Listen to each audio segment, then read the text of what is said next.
इस संस्मरण का शीर्षक है कश्मीर की जगह पालम। स्वामी दयानंद जी की स्मृतियों में से। श्री महाराज जी उस समय जींद में थे, वनखंडी पर निवास कर रहे थे और प्रतापानंद उनकी सेवा में थे। प्रतापानंद जी की बहुत इच्छा थी कि महाराज जी कश्मीर चलें, पर श्री महाराज जी ने मना कर दिया। फिर भी वे आग्रह करते रहे। महाराज जी ने खर्च का बहाना बनाया तो जेल दरोगा रामकिशन ने कहा कि खर्चा मैं दे दूंगा। अच्छा, तो श्री महाराज जी अब कश्मीर जाने के लिए तैयार हो गए। इधर दयानंद जी फिरोजपुर से यात्रा करते हुए वनखंडी पहुँचे।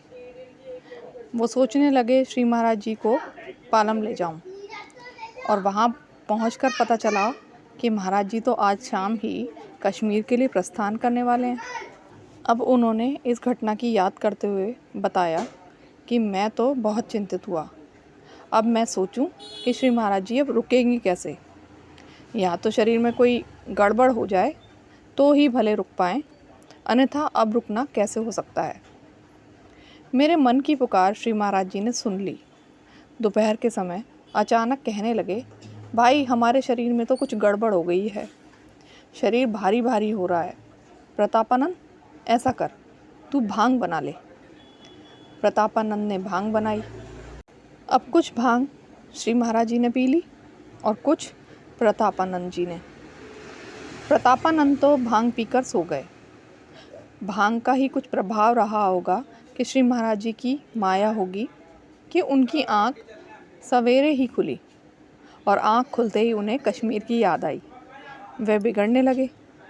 महाराज जी, आप तो कहते थे कश्मीर चलेंगे और आपने ही मुझे भांग पिला दी। नहीं चलना था तो वैसे ही कह देते। महाराज जी मुस्कुराए, बोले, अरे तैने ही तो बनाई थी, तैने हमको पिलाई थी, हमने कब तुझे पिलाई थी। उनकी लीलामय मधुर मुस्कान में प्रतापानंद जी का क्रोध उड़ गया। फिर तो श्री महाराज जी का कार्यक्रम पालम जाने का बन गया।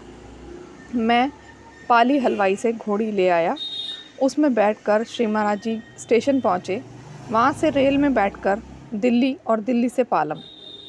आज भी जब श्री महाराज जी के कश्मीर यात्रा का कार्यक्रम बदलने की इस घटना का स्मरण हो आता है तो मैं मन ही मन मुस्कुरा उठता हूँ।